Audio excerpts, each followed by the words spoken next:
এই মুহূর্তে সল্টলেকে নিয়ে যাব আপনাদের। রাজ্য মেডিকেল কাউন্সিলের সামনে এভাবেই বিক্ষোভ দেখাচ্ছেন সিনিয়র চিকিৎসকরা, দুর্নীতির অভিযোগ করছেন তারা।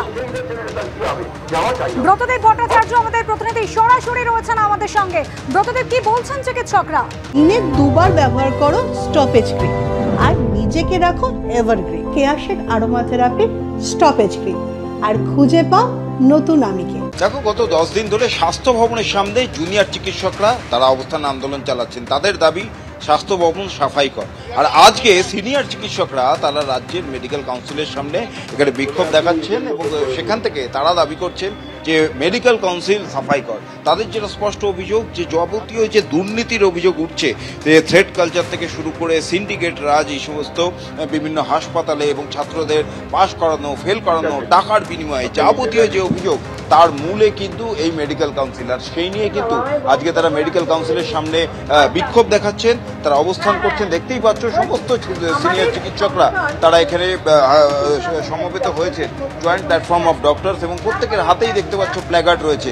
কোথাও লেখা স্বাস্থ্য দুর্নীতির আতুর ঘর মেডিকেল কাউন্সিল সাফাই কর, কোথায় কোথাও CCCWBMS, কোথাও লেখা আমাদের ধর্ণা চোর কাউন্সিল আর না। এইভাবে কিন্তু তারা প্রতিবাদ জানাচ্ছেন। আমি সিনিয়র চিকিৎসকদের কয়েকজন রয়েছে, একটু কথা বলে নেবো। মেডিকেল কাউন্সিল কি অভিযোগ আপনাদের? আপনারা বলছেন দুর্নীতির আতুর ঘর, এটা কেন বলছেন? এটা তো প্রমাণিত সত্য যে ওয়েস্ট বেঙ্গল মেডিকেল কাউন্সিল আজকে পশ্চিমবাংলার স্বাস্থ্যক্ষেত্রে যাবতীয় যা কিছু দুষ্কৃতি কর্ম হচ্ছে তার আতুর ঘর। এখানে নির্বাচিত নামে যারা সব আসন দখল করে বসে আছেন টপ টু বটম, তারা কোনো না কোনোভাবে ইতিমধ্যে নানা রকম তদন্তকারী এজেন্সির আওতায় তাদের হাতের কাছে নিচে চলে গেছেন, কেউ কেউ জেলের তলায় চলে গেছেন। আগামী কাল পরশু দেখবেন আরো কেউ কেউ হয়তো চলে যাবেন। আমরা এখনো বিশ্বাস করি পশ্চিমবাংলার স্বাস্থ্যক্ষেত্রের যাবতীয় দুর্নীতির উৎসস্থল হচ্ছে এই ওয়েস্ট বেঙ্গল মেডিকেল কাউন্সিল। যেহেতু তাদের ক্ষমতা আছে কারো বিরুদ্ধে শাস্তিমূলক ব্যবস্থা নেওয়ার, কারো রেজিস্ট্রেশন নাম্বার খেয়ে নেওয়ার, কারো বিরুদ্ধে অভিযোগের তদন্ত করা, সেই ভয়ের জুজু দেখিয়ে এরা পশ্চিমবাংলার স্বাস্থ্য দপ্তরে নানা রকমের থ্রেড কালচারের সৃষ্টি করেছে, তাকে সম্প্রসারণ করছে এবং তার জন্য বিভিন্ন জায়গায় তাদের এজেন্টকে নিয়োগ করছে। আজকে যে নামগুলো সামনে আসছে, অভিক দে, বিরূপাক্ষ বিশ্বাস ইত্যাদি ইত্যাদি, সেগুলো সবই হচ্ছে এই পাপচক্রের এক একটা ফল। তারা বিভিন্ন জায়গায় বসে আছেন। পশ্চিমবাংলার স্বাস্থ্যক্ষেত্রে ভীতিপূর্ণ পরিবেশ সৃষ্টি করার পেছনে যাদের সবচেয়ে বেশি গুরুত্বপূর্ণ ভূমিকা, তাদের মধ্যে একটা হচ্ছে ওয়েস্ট বেঙ্গল মেডিকেল কাউন্সিল। আর তাকে সাফাই করার জন্য পশ্চিমবাংলার বিভিন্ন প্রান্ত থেকে অগণিত চিকিৎসক আজকে একটাই দাবি নিয়ে এসছেন, এই কাউন্সিলকে পরিষ্কার করতে হবে, দুর্নীতিমুক্ত কাউন্সিল করতে হবে, চিকিৎসক ফ্রেন্ডলি সাধারণ মানুষের স্বার্থবাহী কাউন্সিল তৈরি করতে হবে।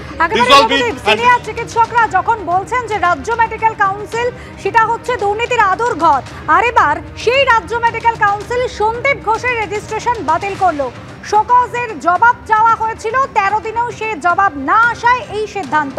সন্দীপ সরকার আমাদের প্রতিনিধি রয়েছেন আমাদের সঙ্গে টেলিফোন লাইনে। সন্দীপ ঘোষের রেজিস্ট্রেশন বাতিল করা হবে, এই সিদ্ধান্ত গতকালই নেওয়া হয়েছিল, আজ বাতিল হলো।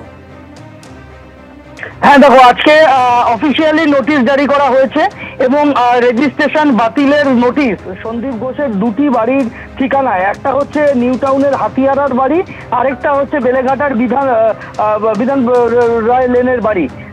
সেই দুই জায়গায় সেই নোটিশ পাঠিয়ে দেওয়া হয়েছে এবং সেই নোটিশে উল্লেখ করা হয়েছে যে সন্দীপ ঘোষকে শোকজ করা হয়েছিল 13 দিন আগে, অর্থাৎ আমরা জানি যে 7ই সেপ্টেম্বর তাকে শোকজের নোটিশ জারি করে রাজ্য মেডিকেল কাউন্সিল।